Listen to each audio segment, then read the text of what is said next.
You know who the Gorn is, don't you all? I know there's not a whole lot going on, but anybody have a question? What do you think you want to ask about? How long did it take you to get into the makeup, into the costume?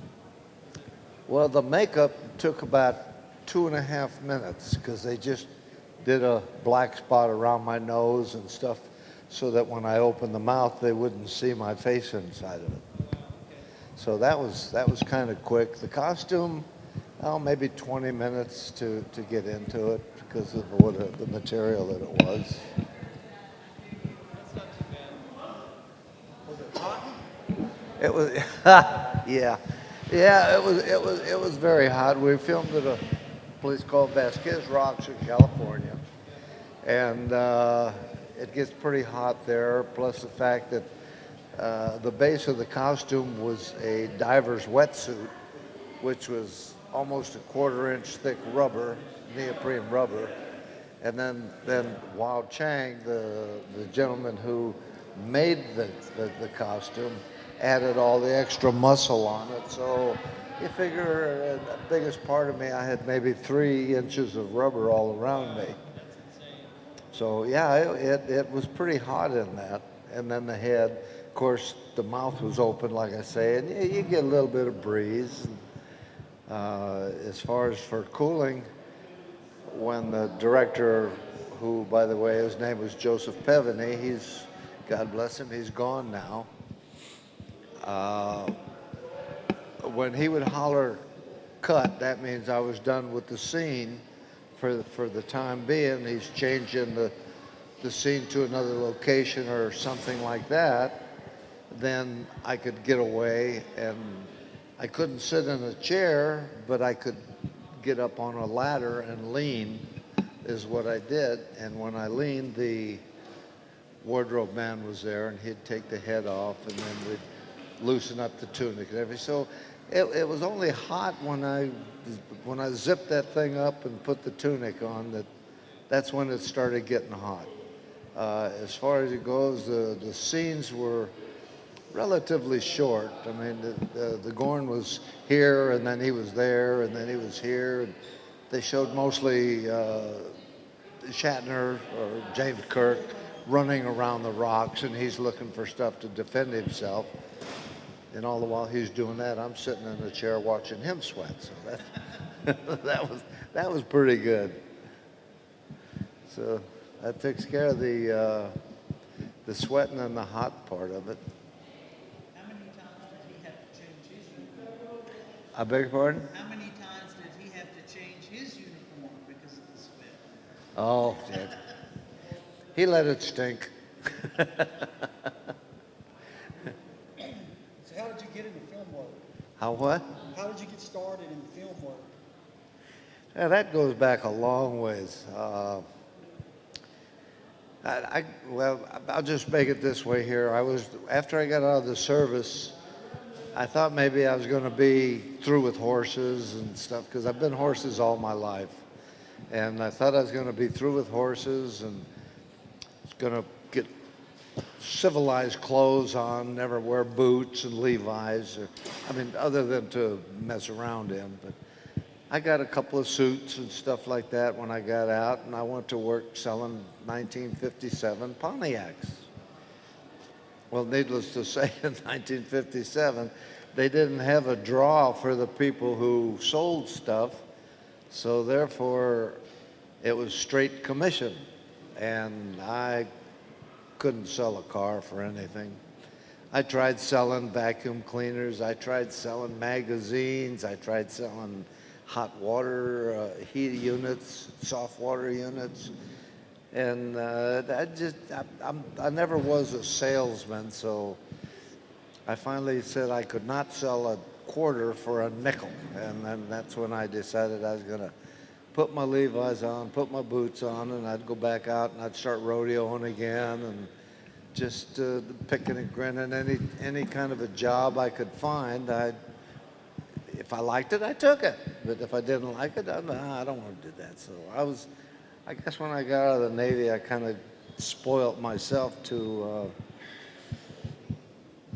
Well, just because I was young and I was loose, so I just went and did what I had to do and had a good time doing it and everything. It's just that I wasn't getting anywhere.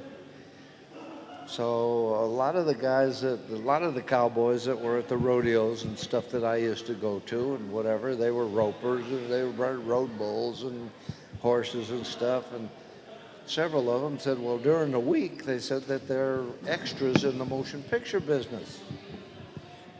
So I figured, well, what's that consist of? Well, you go to work and you're doing cowboy stuff. You're either a cowboy or whatever. It says you don't talk and nothing like that. So I figured, well, what the hell? I'll give it a try. Well, unbeknownst to me at that time, in order to even be an extra in the motion picture business, you had to have a card, a union card. So it was funny.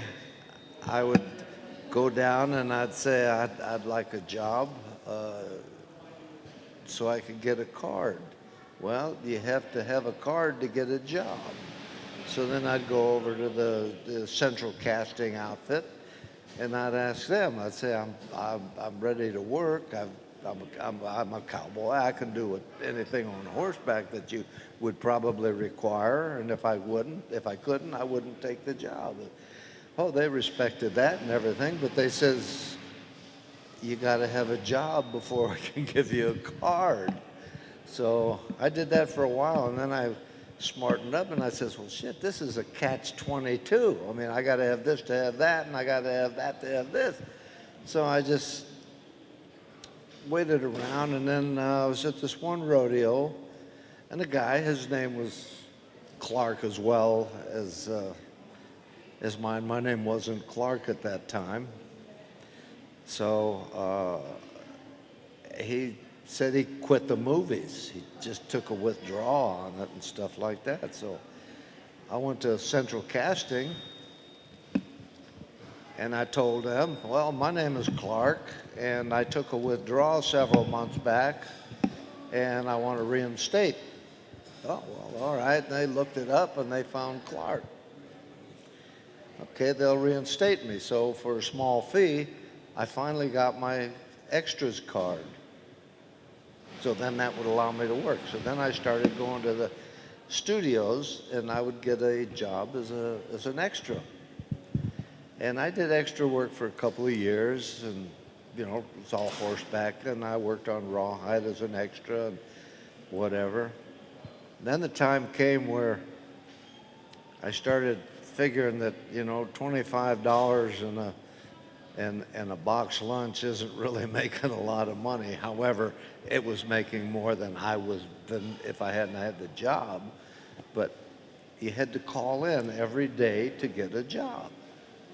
And you dial at Hollywood 22301, and that was the casting office. There was 4 casting offices. There was Hollywood Casting, Independent Casting, Central Casting, and Allied Casting. And that's all there was. They did all the westerns. Then they would hire all the extras from them. Now, to be an extra, you had to go on. That's why the word cattle call would come out. So you'd go and you'd stand at the studios like in a line, and they'd walk up and down, and they'd look at you, and they'd say, you, you, you. And they'd pick out however many extras they're going to use, and then you would get a voucher. When you went over there, you'd say, my name is Clark, and they'd give me a voucher, and there's $25.47, and lunch is a box lunch. So, you get that, and then you go to whatever studio they sent you to. And you work. You ride a horse, you get a little bit more money. You carry a banner, you get a little bit more money. You stand in there with a big actor, you get a little more money. They call them silent bits, whammies, bumps, anything, The silent bit is when you're standing next to a big actor and he's talking and like he's talking to you. You can't say anything, but you can go, you can make a motion, but you can't say a word. If you said a word, then SAG contract instead of an SEG contract. So anyway, I stood up with that for quite a while. And I always noticed that there's a certain group of people, not groups, but they were usually one at a time or two at a time, that would come to work. They'd have a 10 o'clock call. Very seldom they'd have an early morning call, unless we were going on a location. But these were called stuntmen. And they would come in and they would sign a contract. I would sign a voucher, they would sign a contract. And then they'd go in, they'd get a little dressing room, and they'd get in their little dressing room and change whatever they're going to change, go on a set, and they'd do a fight, or they might do a fall, or go over stairs, or go downstairs, go over about anything that was above a stunt check. So I watched these guys do this, and they're big horsemen and stuff like that. Well, but they're Hollywood stuntmen, most of them. So the horses I've been with all my life, so I could ride, and I was funny on them, and I was very comfortable working with horses. So I just started watching them, and they would do their thing, and when they're done, they'd go back and they'd change their clothes, whatever they were wearing, sign their contract, and go. And they've made $100. I'm making $25 in a lunch. They're making $100. Sometimes they go on 2 jobs, and they'd make $200. And I said, "There's something wrong with this picture. I'm going to do what he's doing." So, needless again to say that because of me being an extra and having worked with a lot of these people as an extra, even though I had an A card, that didn't matter. So they would still hire me as an extra, and if they would get in a jam, like sometimes we'd get up and we'd get on a bus at 5 o'clock in the morning, and we'd go to Lone Pine, or we'd go to Mammoth, which takes about 4 hours to get to on a bus. And when we get there, we'd start working, and then the director would say, "Well, I think I want to get a fight going over here." So we're extras, and we do have A cards, and that allows us to do this fight or whatever they want to do. If they want us to run and fall or do something like that, boom, we got the job. And this contract called for $100 minimum. So if it's just a footfall, you got to give them something for $100, so you do the footfall. If you run and trip, that's a footfall. If you fall over backwards, that's a footfall. But if you throw a punch, now you're in the stunt work. So I started doing that, and I got hung up with an outfit called Rawhide, and I had worked extra on Rawhide, and they liked me as an extra, so they started giving me a break on that, and I worked with, oh, good God. You have to excuse me. I have mental things. Something's going wrong, because I'll forget it now. But all right now I remember. Clint Eastwood, okay?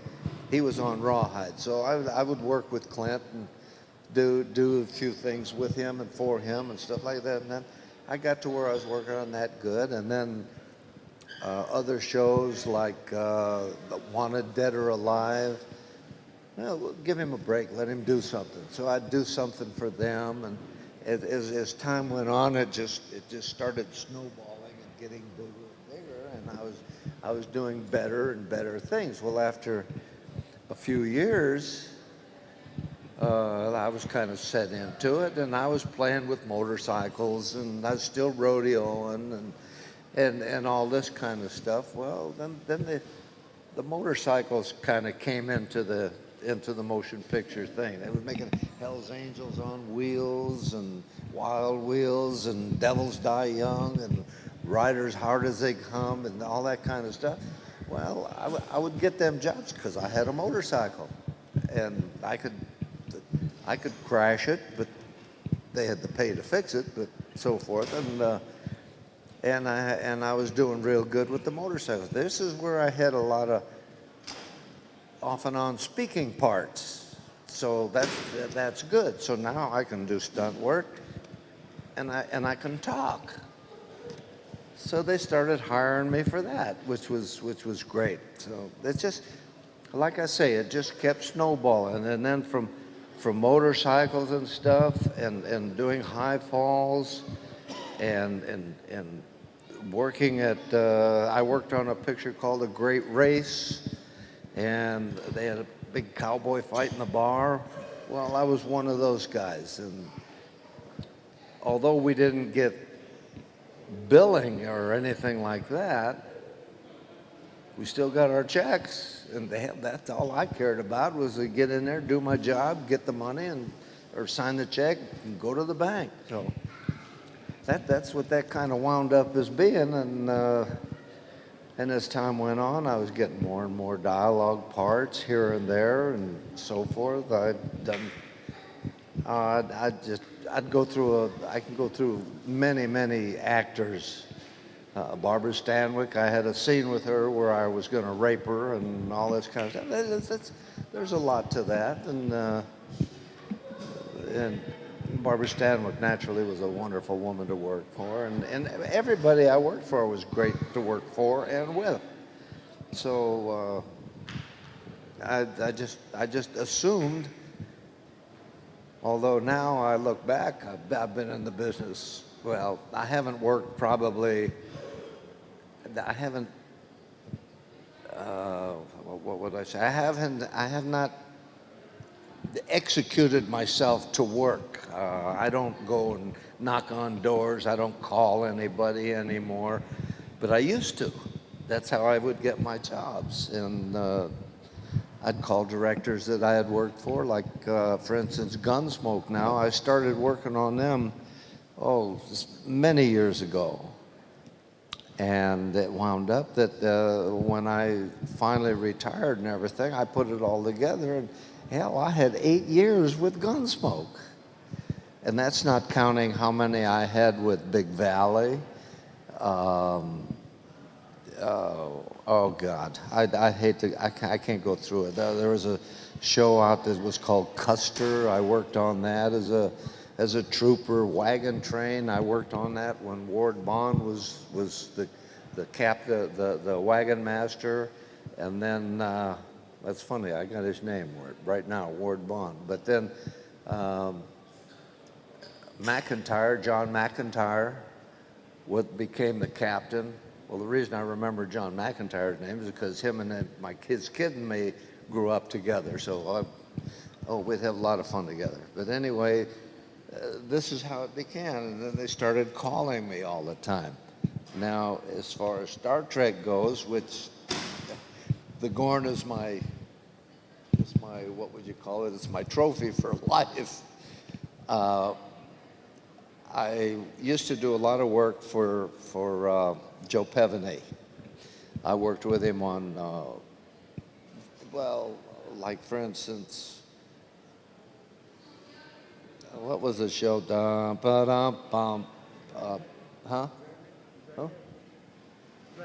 Dragnet, yeah, all right, that was Jack Webb. So I got to working with Jack Webb and on his shows. Well, he was into the one you mentioned, and then he was into several other shows that he did, and I worked on these shows that he wanted me to work on. So I'm fortunate I got a name for myself, and they would call me and so forth. Well, they don't call me anymore. Every once in a while, I'll get a call from some Star Trek people or some sci-fi people that are saying, you were the Gorn, we'd like to do an interview with you. Would you like to come in? Or we'll come out there and, we'll do an interview with you. And then there's the conventions and so forth. And I pick up a buck here and a buck there. It pays for my golf anyway. So I'm happy with that. And I still have my horses, and now we have chickens. I used to have cattle, but I don't have any of that anymore. It just becomes too much. I see you're getting restless. What can I do for you? Oh, okay. and I just do, you know, what I can do and work where I can go. And it, like I say, it just snowballed, and here I come here. And I love it, and it's great. And I hope naturally that the producers of these shows do well, but I cannot, I cannot do anything about that other than the fact that they announce that I'm going to be here, and people like yourselves, that have heard of me and wonder what I look like now, or I don't know what brings you here. It's just, you know, you're wonderful people, and you work hard all week, and you make your check, and then you go and you. Well, he's not here. You go and you blow your money on the Star Trek stuff. I'm not a Trekkie, but hell, I love all yous, and I respect yous, and it's just amazing the way it's wound up. And like I hear, yes, sir.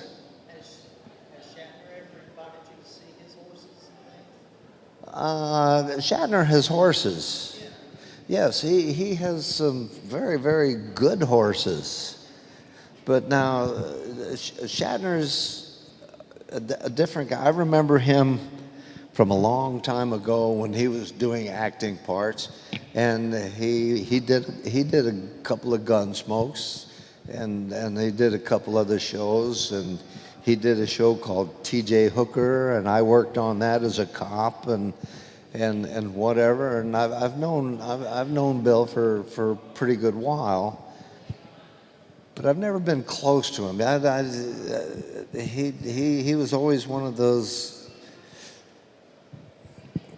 I want to say he was always a wannabe. Well, he is a wannabe because he's got the money to be what he wants to. All right. Now, yeah, he has horses. He doesn't train his horses. He's got a horse trainer that trains his horses. I don't know where he took his lessons to ride, but I've gone on several of his little excursions where he would do things. He had a thing like, what was it? There's several of them. There's Away with Horses. That's for the handicapped kids, and there's several of those groups. And he'd come and he'd have a little equestrian meeting and stuff. Well, I was invited to a couple of his. My eyes are burning. That's why I'm doing this. I would go to a couple of his, and one time I seen where a horse almost lost him because of the microphone wire, and stuff like this. Well, you know, when you get on a horse, you don't just get on and giddy up horsey. You know, you gotta know the horse and let the horse know that you know you know him. So it works two ways. Well, he's getting better, I guess. I don't know. I don't know. He still looks stiff and he still looks unhorsey, but that's what he does. But he does have horses, and he's got some good ones, beautiful horses, and well-trained horses. But all he does is gets on them and rides them a little bit.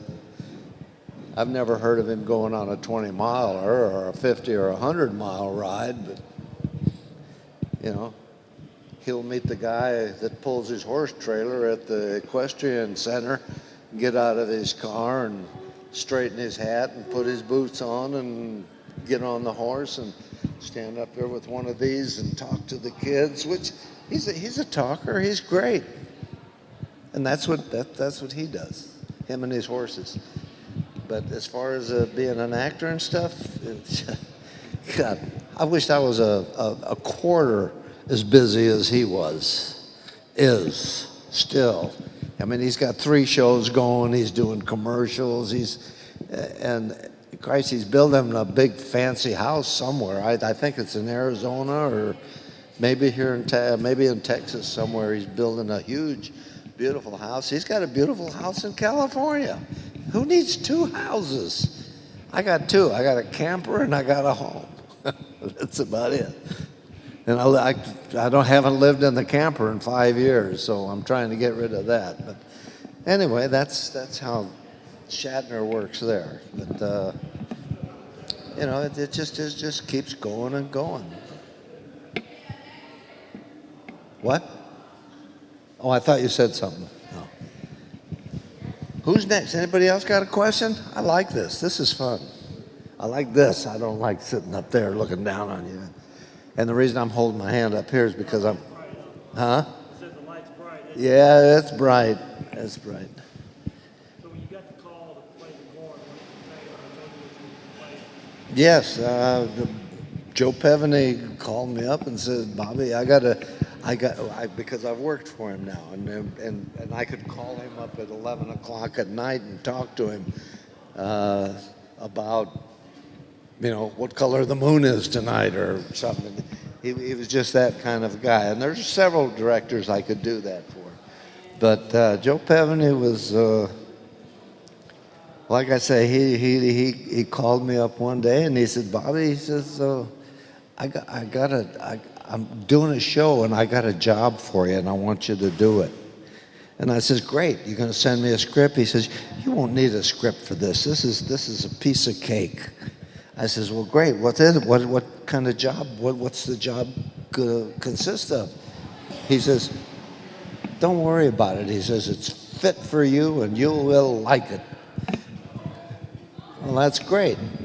So a couple of days later, he says, Bobby, he says, I just talked to the people concerned and over at Desilu Studios, because that's where this was filmed. And he says, I talked to Lucille and I talked to Desi and some other people and stuff like this. He didn't say he talked to Roddenberry or anything like this. He just said he talked to some people. If he'd have said Roddenberry, I'd have known right away what show it was, but he didn't tell me.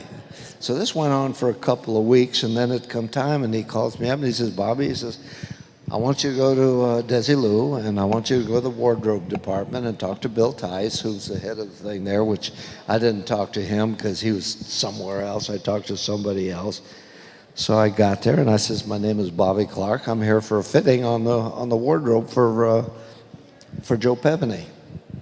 They says, what show was it on? And I says, I don't know what show it's on. Look on your chart.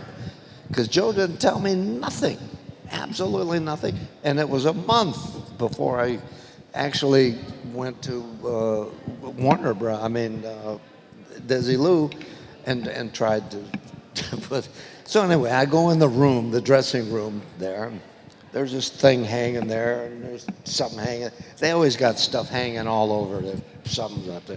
So anyway, I go in there, and there's nothing in there. And I said, hey, I said, you sent me in wardrobe 1.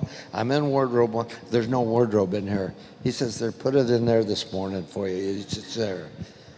I said, well, send somebody down here because it's not here. So the guy came in, and I says, all right, now where in the hell is my wardrobe? Well, the head wasn't there, just the suit. And he says, it's right there on the rack. And I took a look at it, and I said, I got to wear this? Because now, the reason I said that was the wetsuit is like this, and the pants come up to here, okay? So I see that, and they've got it folded. So now I'm looking at it, and there's one leg there, and then naturally the other leg was hanging on the other side too. But I looked at it, and I says, that's not a wardrobe. And then next to it, the tunic, the top piece, that came all the way from here to here, had a zipper here, came down to here, and it went between your legs, and it snapped here and here. And I says, this isn't wardrobe. I said, what? This is for Joseph Pevney. He's the director that told me to come here. And they says, yes, we know, and this is put it on. That's all he said. This is put it on. So I got there, and I started putting it on. Well, having been a diver, and I've done this before, I dove off of the beaches and stuff at Point Doom and places like that. I says, well, bring me some powder in so I could get into this suit. Because you can't just crawl in to a rubber suit. I mean, the rubber ain't gonna let you in. So anyway, I powdered up and I put this on here, and then I called the wardrobe guy in. I says, does this look all right? And he says, oh, it looks beautiful. I mean, hell, it had to look beautiful. It was rubber. Christ, I could have been 10 pounds heavier and it still fit. So anyway, that's how I got in. That's how I got the uniform. And then as I left, they says, well, they're going to be on the set in a couple of days. He said, just watch what you eat and drink. Well, sure, I'll watch. I don't want to get too big for this costume. So anyway, I got to the set a couple of days later, and the set was out at a place called Vasquez Rocks, and that's in California. And you've probably seen it in a million things because they used to shoot, hell, damn, Hoot Gibson used to ride out there and shoot, and Bill Hart, and way back to the silent days, because that was the formation on the rocks and the desert around and everything. There was nothing there but wild country, it looked like. So that's why they picked that to shoot it. So anyway, I get to the set, and I go to the wardrobe room, and I start to get into the costume, and the wardrobe guy says, you have to go to the bathroom? Well, I says, no. He says, you better go anyway. So I went in there, and took a leak, came out. He says, what'd you have for breakfast this morning? I said, I had oatmeal or whatever it was I had. He says, you okay on that part? I said, well, shit, I shit once a day, for Christ's sake, that's all. He says, well, hold it off or make it till lunchtime or whatever. So I'm wondering, well, what the hell did he mean by that? Well, it didn't take me long to figure out after I got the suit on. You don't just take all of this shit off. There's no fly. And you don't just get up there and you peel this damn thing down, which in the first place, you got to walk up 5 steps to go into the honey wagon, because they don't have no toilets there, and they didn't even have, when we filmed that, I don't think they had what do they call those, huh? Yeah, well, that was a big house. The porta potty I have in my trailer is just a little thing like this that you squat on. If you got to pee, you go out and find a tree. But anyway, that's what it would have been like to have to go to the bathroom. It's either that or go in the suit. And I said, I'll be damned if I'm going to go in the suit. So anyway, that was the story of that. Watch what you drink, don't drink too much, and so forth like that, and whatever. And then later on, after we started working, then I learned how to get up to the ladder and how to relax, and then we just shot the movie. Walking in the suit was a thing of total disaster, because the feet, I had a pair of tennis shoes that I wore, but the feet was on the outside of the tennis shoe, and they were about this long. So in order to walk, I couldn't walk like this. I had to walk like this, and I had to watch where I go. If I went around a bush, I'd have to go like this, and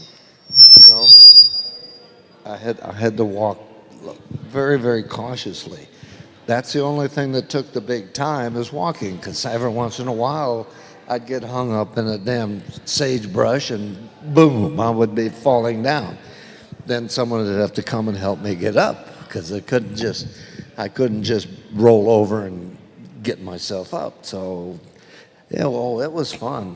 It was fun. And it was 2 days of shooting, and I was there the 3rd day, and, so they made it 3 days of shooting. And naturally, the Gorn spoke, Captain, this is your opponent. I've heard every word you have said. I am getting weary of the chase. Wait for me. I will be merciful and quick. And it's done. had a little few other grunts and groans, and then I did all this shit and walked around. And They let you do the voice. I'm sorry. They let you do the voice. The voice was done by by the sound man, from what I heard. Now I hear that everybody's got a different opinion as to who it was. Some people said it was. Oh, what's his name? He's gone now too. Everybody's going. Jesus, good God! Every month I'm getting invited to somebody's funeral anymore. Jesus, this is getting terrible. But anyway, his son is a singer, and his son was on a thing too. But anyway, they have so many people say that who they try and tell me who it was. Well, all I know is I thought that it was the sound man that put it in, because they didn't want me to come in and do the looping on the dialogue and spend another day, because then they'd had to put me back on contract again. So that's what happened on just about on the whole Gorn situation, and the rest of it you've all have seen. Now I also done 3 other episodes of Star Trek. I did one called Mirror Mirror, where I was one of Chekhov's henchmen, and I get killed in that. And I did another one that was called The Apple, where we worshiped a god named Vol, and he didn't approve of a man and a girl holding hands or touching or doing anything like that. So these people, which I wound up being, was one of those people who attacked Spock and Shatner, because we were going to kill them, because they were going to try and change what we have lived for so long.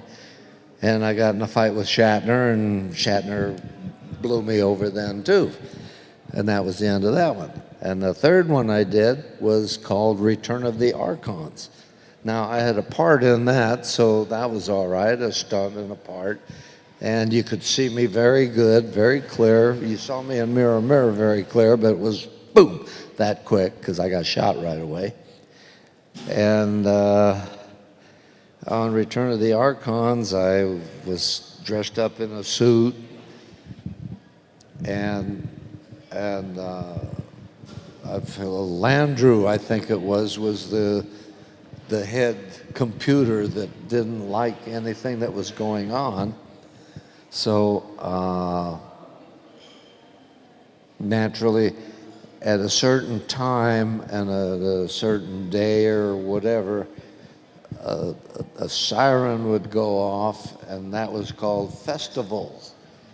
And when that siren went off, it knocked everybody off of the computer, and they just went wild because it was Festival. Well, my job on that show was to run out, and I busted through the store window of this one store, and then I got inside and I threw a chair out of the window, and I come running out of the window, and I go to the camera and I say, Festival, Festival. All right, well, that was neat. I do have a picture of that, but I don't use it on the table, because when I came out and went, Festival, Festival, the camera was right there. So what are they looking at? They're looking at my nose. They're looking up my nose. So not a good picture to bring out and expect anybody to want to get that one. That's what happens when you think about it. It just goes boom, but they don't want it, So I don't even bring it. Anyway, that's kind of the Star Trek thing. Now, I've done a lot of cowboys, and everybody knows what cowboys do. They fight, they ride, they get drunk, and that's what we did. So about the most interesting thing is that.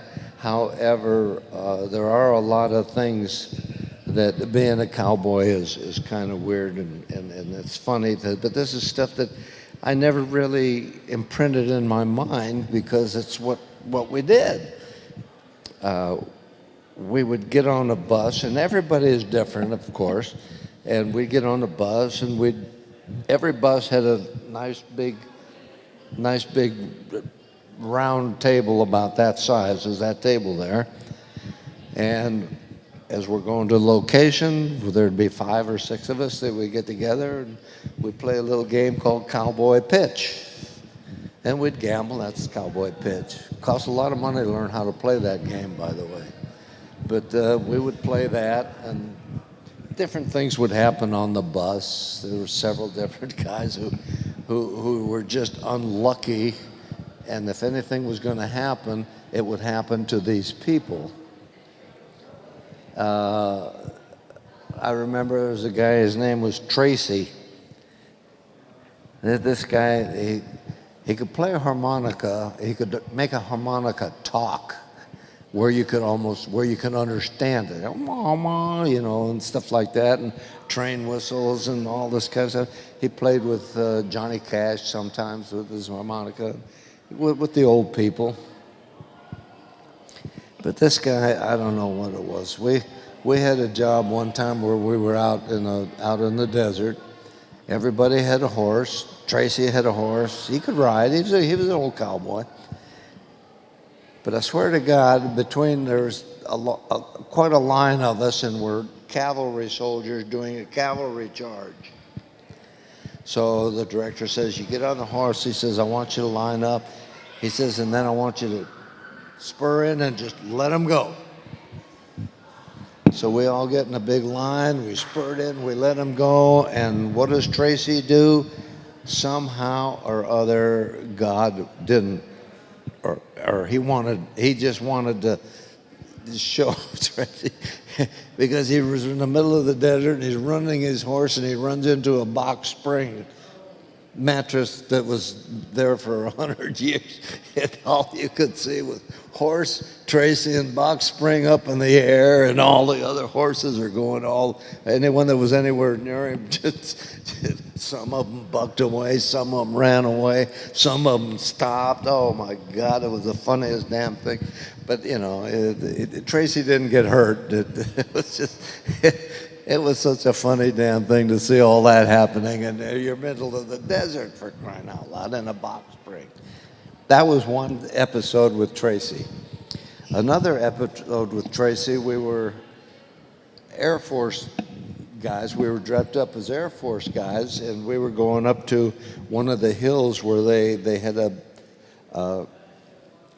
it's like a communication tower. At that time, it was just a little shed, and there was a big bunch of towers there and stuff. It looked like some kind of an Air Force facility up there, because they put up a chain link gate where we had to go through, and we were all in uniform and stuff like that. Well, on the way up there, Tracy's got to stop and he's got to pee. He's got to pee bad. Stop the bus, I got to pee. I can't stop the bus. We got to keep going. There's nowhere you can pee here. Stop the bus. All right, so he stopped and he did this, and the doors flew open. And Tracy jumped out of the damn bus, but we're on our way up this damn hill, and it goes like that.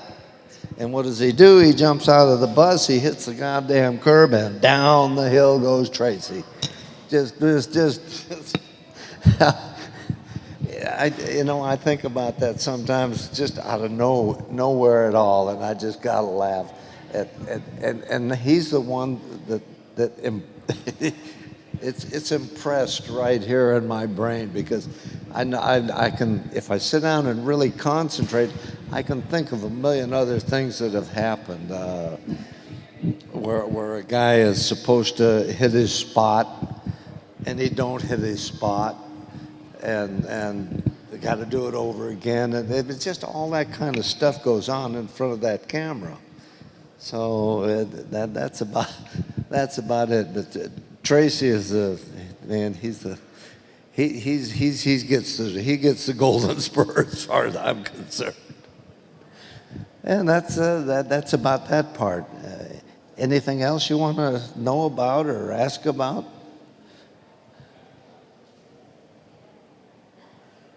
Well, I guess we don't do that. So.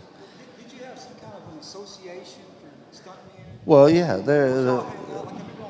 well, that wasn't the reason the Stuntmen's Association started up was because there would be so many people who weren't into it.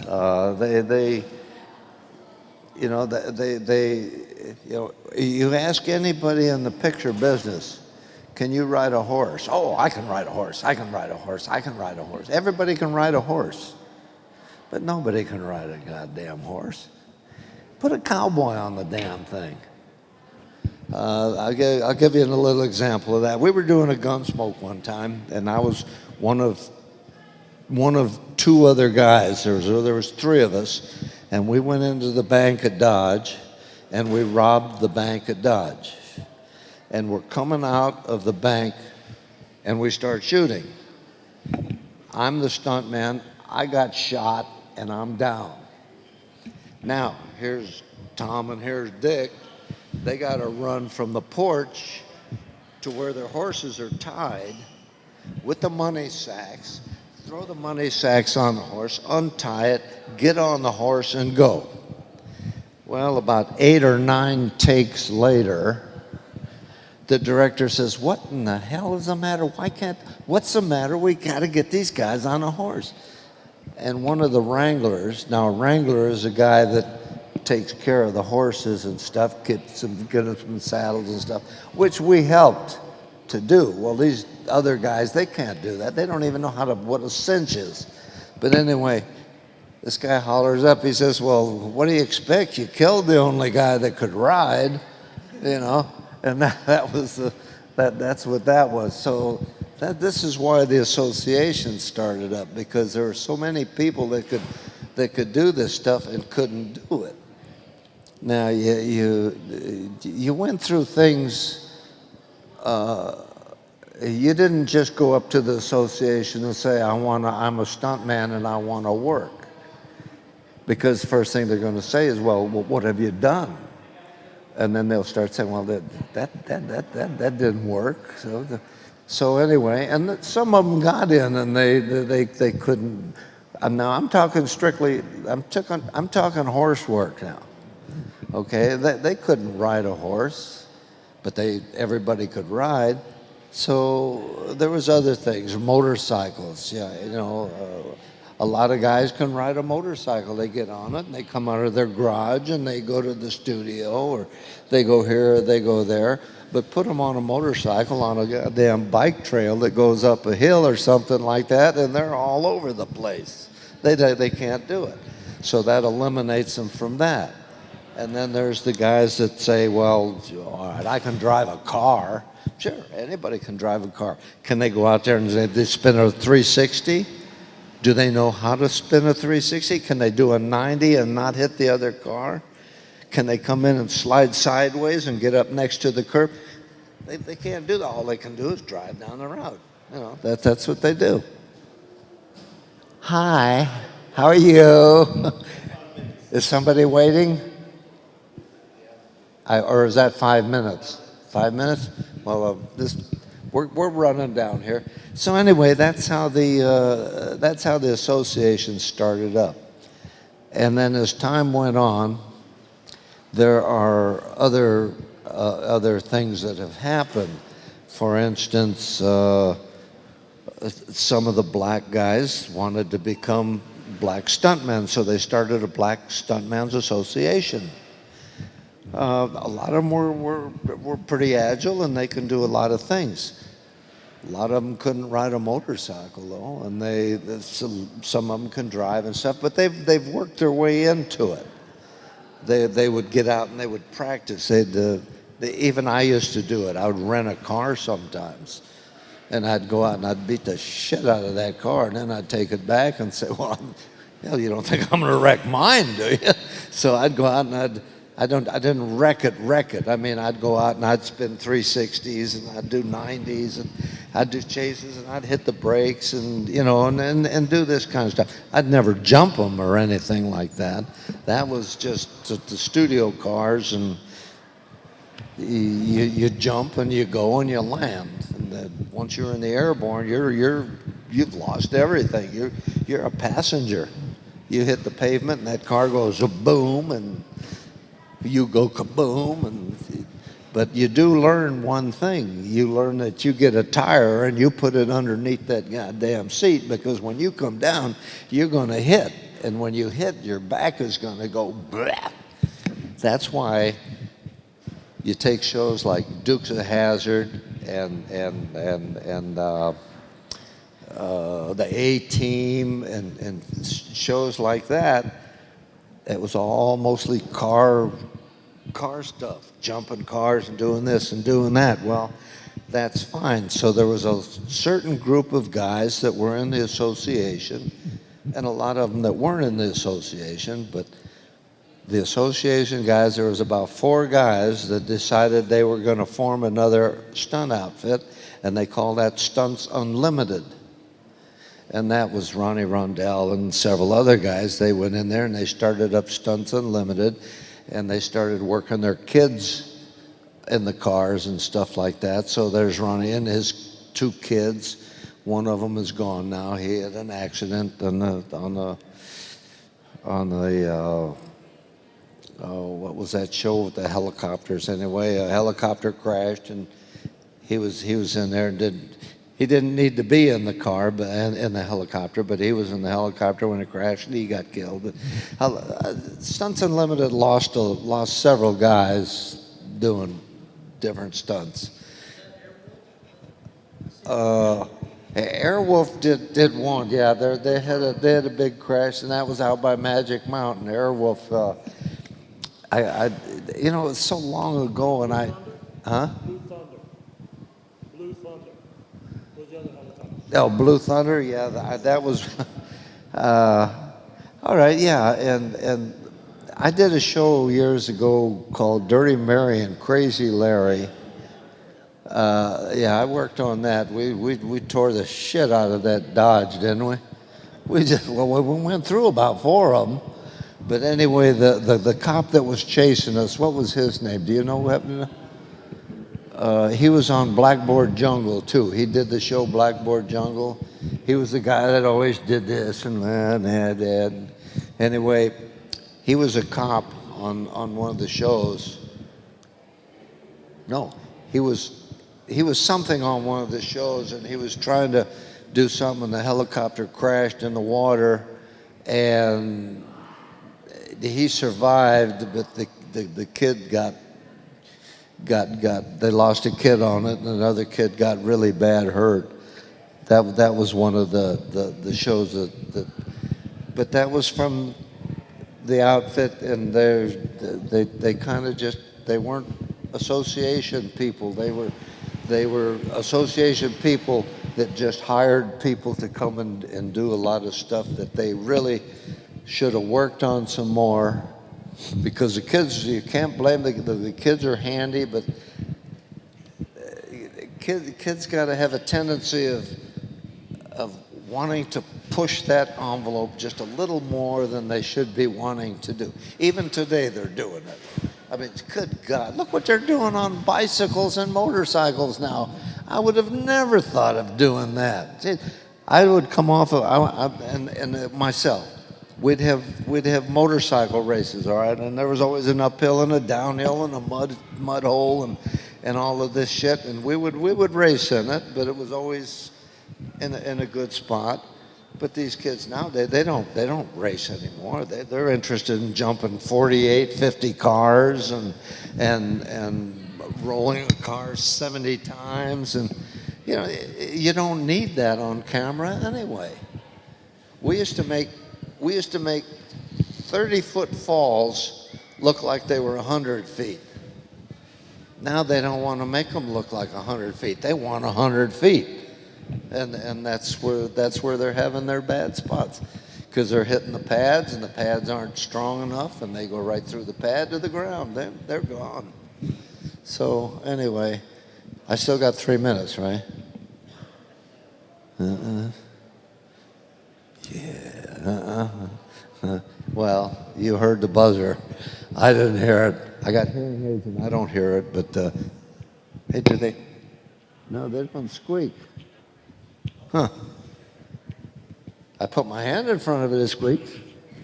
Anyway, so that about ends me on this little thing here. I'm sorry that I'm sorry there was 4 people here, but hey, I enjoyed talking and I enjoyed you asking me what you asked me.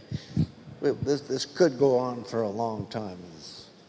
My wife tells me to keep my mouth shut anyway, but it don't work. It don't work. Anyway, I thank you all for coming, and I appreciate it. And oh, you don't have to do that. Give him a hand, For yeah. Christ's sake.